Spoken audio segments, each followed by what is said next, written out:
Notre secours est dans le nom du Seigneur qui a fait le ciel et la terre. Imaginez, vous êtes un roi païen, vous êtes Nabuchodonosor à la tête du plus grand empire mondial, et imaginez que vous veniez d'avoir en songe une statue en or.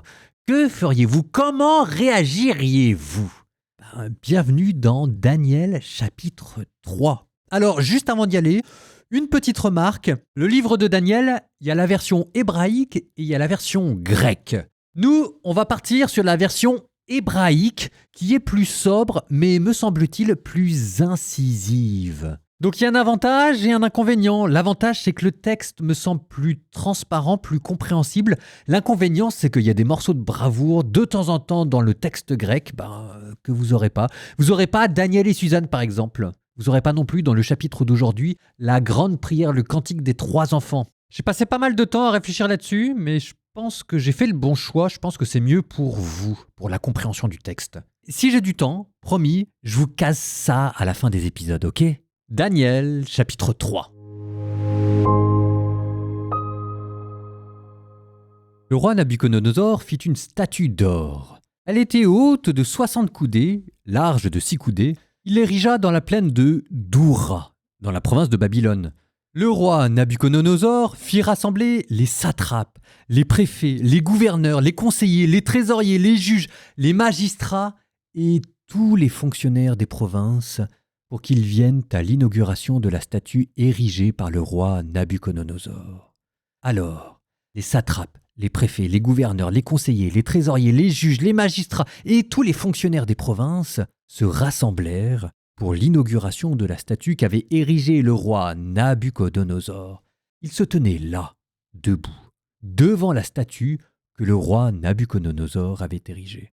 Le crieur public proclama avec force « Vous, peuple, nation et gens de toute langue, on vous l'ordonne. Quand vous entendrez le son du cor, de la flûte, de la cithare, de la harpe, de la lyre, de la cornemuse et de toutes sortes d'instruments, vous vous prosternerez et vous adorerez la statue d'or que le roi Nabuchodonosor a érigée. Celui qui ne se prosternera pas et n'adorera pas sera jeté immédiatement au milieu d'une fournaise de feu ardent.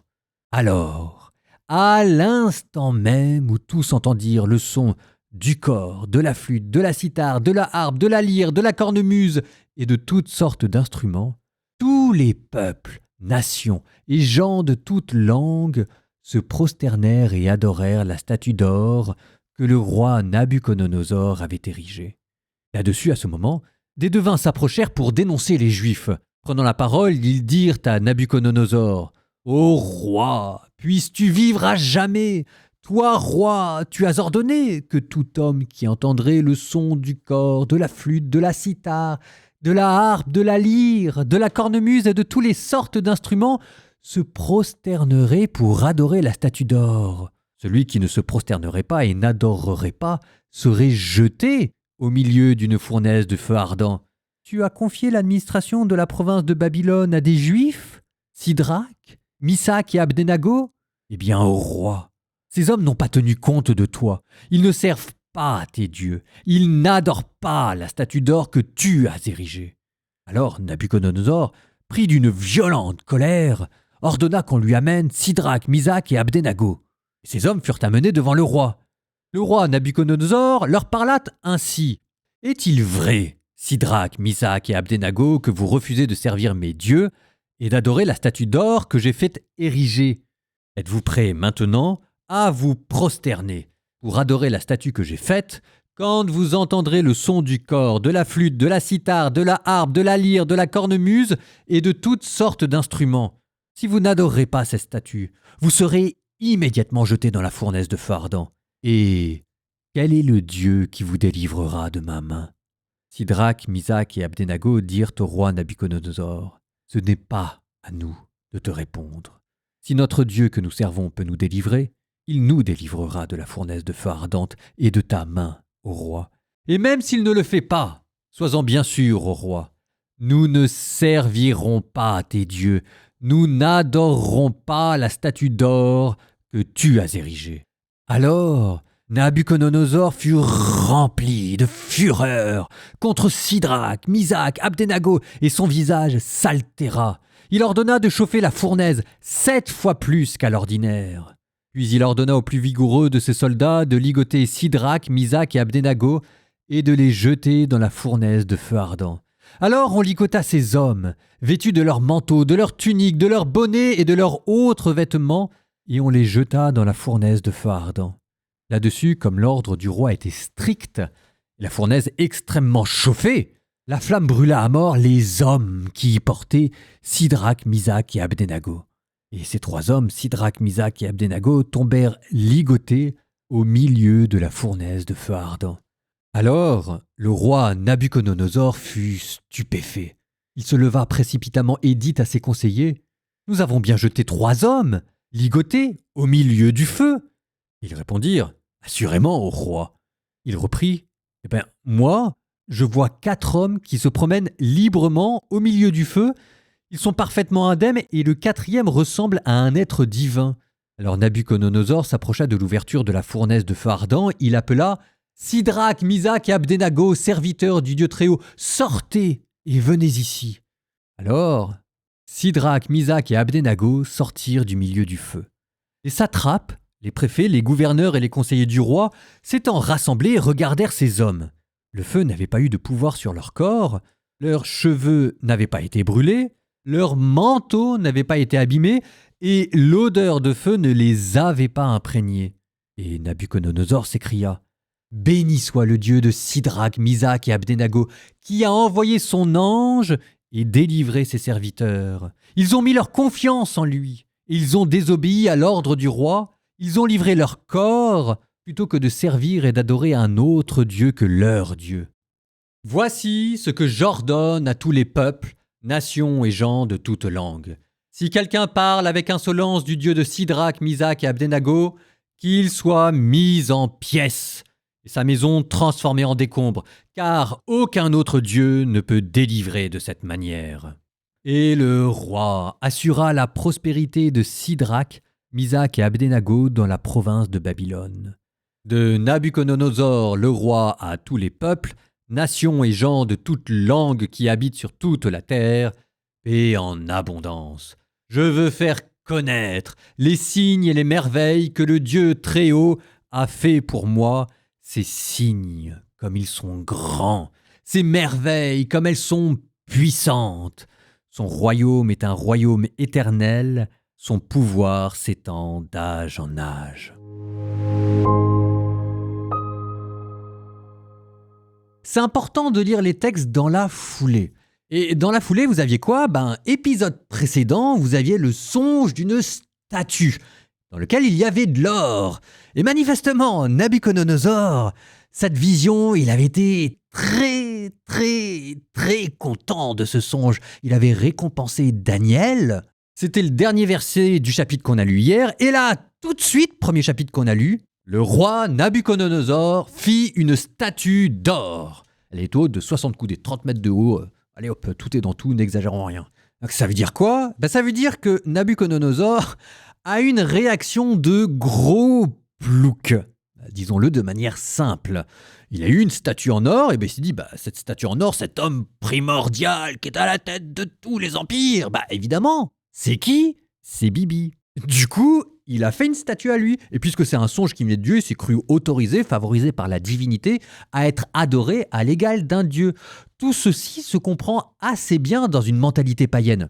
Alors, dans les faits, historiquement, c'est pas du tout dit que Nabuchodonosor ait fait vraiment cette statue. N'empêche que, derrière, cette psychologie idolâtre, vous pouvez être sûr qu'il l'avait. Alors, évidemment, dans ce chapitre, tout le monde a les yeux braqués sur ces 3 jeunes gens dans la fournaise. Mais moi, je pense que l'aspect le plus intéressant, c'est cette réaction de gros plouc. Je voudrais reprendre avec vous. Parce qu'en fait, ça va vous montrer comment est-ce que, chapitre après chapitre, c'est toujours un même songe qui ne cesse de se développer, de se déployer. Ça va vous faire comprendre, Daniel. Donc je reprends notre premier songe. Je vous rappelle notre songe, une statue montrant la succession de 4 empires dont la valeur est décroissante et à la fin, une pierre détachée par Dieu qui vient tout fracasser. Nous on se dit, c'est clair ce que ça veut dire, ça vous a même donné une expression en français, un colosse au pied d'argile. Ça veut dire que l'empire humain est pas si résistant que ça. Donc il faut faire attention. Mais c'est pas du tout ce que Nabuchodonosor s'est dit. Lui, c'est un songe qui l'a pas du tout effrayé. Après tout, une vision quadripartite de l'histoire, c'est pas la première fois qu'on en parle dans la religion, ça vous donnera même les 4 cavaliers de l'Apocalypse. Et puis une vision cyclique de l'histoire avec des empires qui se succèdent et la nostalgie d'un âge d'or perdu. Mais ça aussi, c'est un thème récurrent dans toutes les religions. Ça vous donnera plus tard un des poèmes classiques dans la littérature grecque d'Hésiode, qui vous dépeint les 4 âges classiques de l'humanité. Il y aura un âge d'or, un âge d'argent, un âge de bronze, un âge de fer. C'était des idées qui traînaient dans l'air du temps. Donc Nabuchodonosor, lui, ça l'a pas du tout effrayé. Et plutôt que de se dire « non, ce que je bâtis, c'est fragile », il y a une pierre qui va venir tout détruire. Il a dû se dire, c'est comme ça, c'est la vie, c'est normal que ces choses-là vont et viennent. Ainsi est fait le monde. Plutôt que de se lamenter sur ces âges d'or perdus, réjouissons-nous, on a la chance en ce moment avec moi, Nabuchodonosor, d'être précisément dans cet âge d'or qu'ensuite les nations regretteront. Donc on va le fêter. Et en fait, ce qu'il n'a pas vu, c'est cette histoire de petite pierre qui vient tout fracasser. Parce que ça induit quelque chose qui va pas tout à fait dans les schèmes classiques de l'Antiquité. Ça veut dire qu'il y aura une fin dans l'histoire. Alors que normalement, on avait une vision plutôt cyclique des choses. Un âge d'or qui succède à un âge d'argent, qui succède à un âge de bronze, qui succède à un âge de fer, et on recommence. Et là, ce que ce sont, je vous dis, c'est exactement l'inverse. Mais ça, il n'était pas câblé pour comprendre ça, Nabuchodonosor. Donc, il se pose pas de questions, et il fait une statue qu'on va adorer. Et là, ça se passe pas comme prévu. Le feu qui est à l'intérieur de cette statue, qui est censé représenter le feu de sa propre divinité, voilà que ce feu lui échappe. C'est un feu qu'il ne maîtrise pas et que dans ce feu, il y a une autre vie. Le ver est dans le fruit, à l'intérieur de son empire, de lui-même. Il y a des êtres divins, il y a un feu, il y a ces exilés juifs qui tout d'un coup lui paraissent très étranges. Vous remarquez aussi que Nabuchodonosor est le seul à le voir. Oui, mais c'est aussi parce qu'il est roi le seul à avoir des songes. C'est là qu'il réalise que 1. Le Dieu de Daniel, d'Abednego, de Shadrach et de Mishach, qu'il a vaincu sur le champ de bataille, il a peut-être pas dit son dernier mot.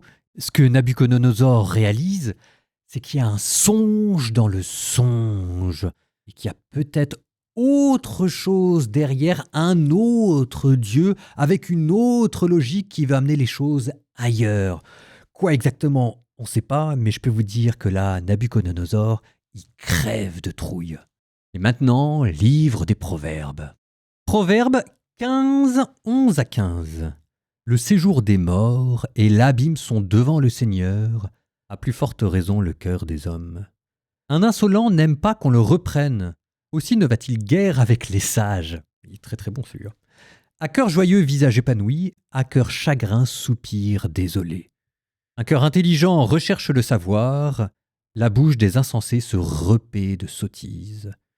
Pour les malheureux, tous les jours sont mauvais, pour le cœur content, c'est un perpétuel festin. Et maintenant, début du cantique des 3 jeunes gens. On retourne dans le cœur de la fournaise, voilà comment ces jeunes gens priaient au milieu des flammes.